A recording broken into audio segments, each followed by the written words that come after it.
6 t square I cap plus 4t j cap. Assume that the body is at rest at time t equals to 0. The velocity of the body at t equals to 3 seconds is. এখানে force দেওয়া আছে, সেখান থেকে কি বার করতে হবে? Velocity কে বার করতে হবে, বল দেওয়া আছে। বলো কিভাবে করবে? যেহেতু বলতে এই অ্যাপ্লিকেশনটা এখন আমরা এই ক্লাস ভিডিও যেহেতু বলতে এই ইউনিট বলি না তাই এই ক্লাস ভিডিও এই না ডিভাইড না ডিভাইড বি ক্লাস পেয়েছি আমরা বি ক্লাস পেয়েছি এটা কি হলো ওটা এটা কোন ফাইনাল করে হয়ে যাবে সেই দিয়ে তারপর ফাইনাল আর ওই সাইডে করলে মাসুল স্যার তো আমাদের সাইডে শুধু বলে না না না ঠিক আছে। তো মোটামুটি চিন্তার কোনো কারণেই গঙ্গালাপার বসে থেকে থেকে আমরা প্রমোট হয়ে যাচ্ছে স্যার একটু যাবো বাইরে যাবো সময় আছে এক একদিনে দুটি টেবিল চারটা একসাথে করা দুটি টেবিল কারণ এখানে তো আর বোঝাতে গেলে আর সুবিধা শুরু করলে আনসারে যাওয়ার সঙ্গে হ্যাঁ জানো থেকে যাবে না আপনি করবেন জানো এই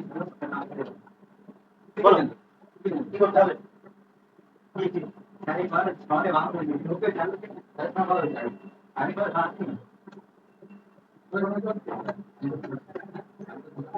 বলো চামড়ি বলো কি করতে হবে বলো বলো কি করতে হবে এর ইকুয়ালস টু এম এটা শুধু জেনে বোঝা আছে আর তারপরে কি করতে হবে আর বলতে পারছি না। হ্যাঁ তারপরে কি হবে এটা কি হবে এডি ওখান থেকে বার করতে হবে। হ্যাঁ তো এইটাকে আমরা কি লিখতে পারি ডিভি বাই ডিডি আমাদের বেগ বার করতে হবে না ভেলোসিটি বার করতে হবে তো এটাকে আমরা কি লিখতে পারি ডিভি বাই ডিডি একটু আগে করলাম তাহলে এফ ইকুয়ালস টু কত হবে M into dv by dd তাহলে এখান থেকে আমরা কি করব ডিভিটা সমান কত হবে 1/m into F DD integration করো ইন্টিগ্রেশন করে করে করব t ইকুয়ালস টু 0 থেকে t ইকুয়ালস টু 6 তাহলে t ইকুয়ালস টু 0 থেকে t ইকুয়ালস টু 6 করো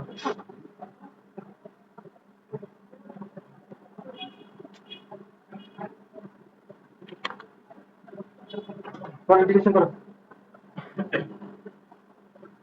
এদিকে দেখো তাহলে আমরা নিউটনের দ্বিতীয় গতিসূত্র অনুসারে আমরা কি জানি F ইকুয়ালস টু কি জানি ma আর a ইকুয়ালস টু আমরা কি লিখতে পারি dv বাই dt ওকে তাহলে আমরা এখান থেকে কি করব F equals to m into dv by dt করব এখান থেকে আমরা dv টা কত পাবো 1/m into f dt integration করব আমরা চলো ইন্টিগ্রেশন করব 0 থেকে কততে আছে 3 সেকেন্ড তাই তো 0 থেকে 3 আর এটাও আমরা করব কি 0 থেকে 3 তো এখানে আমরা কত পাবো v পাবো না 0 থেকে 3 কেন এটা কিন্তু ইন্টিগ্রেশন করতে হবে এটা কত দেওয়া আছে এটা দেওয়া রয়েছে 6 t square i cap plus 4t j cap তাহলে 1/m m টা কত আছে m টা হলো 3 তাহলে integration 6 t square i cap নাকি 6 t square i cap plus 4t j cap plus 4t j cap চলো এটা ইন্টিগ্রেশন করি আমরা 0 থেকে 3 ইন্টিগ্রেশন বলো কি বলতে পারবে বলো 6/3 t স্কয়ার ইন্টিগ্রেশন করলে কত হয় হ্যাঁ আচ্ছা এটা 1/3 আছে 1/3 এটা 1 এটা 6 থাকে এটা কত হবে t কিউব বাই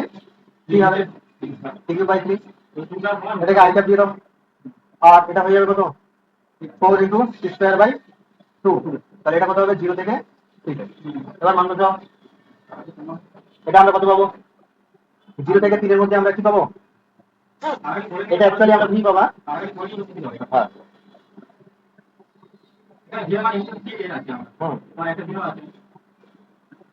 এটা লিমিট এটা না দিলেও চলবে ঠিক আছে এটা ভি আছে টোটালটাই তো ভি ঠিক আছে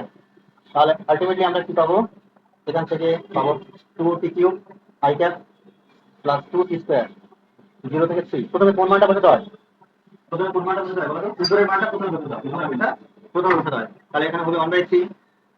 তাহলে 3 বসাও কত হবে 54 হবে না 54 i ক্যাপ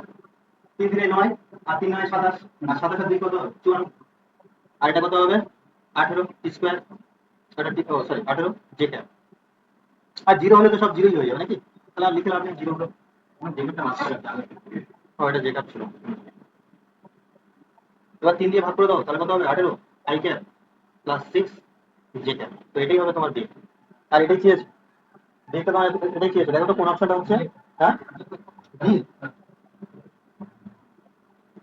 বি বুঝতে পেরেছো নাকি পারো বলো তাহলে যদি ফোর্স দেওয়া থাকে সেখান থেকে আমরা কিভাবে বেগ নির্ণয় করবো সেটা হচ্ছে এই ফর্মুলা দেখে নাও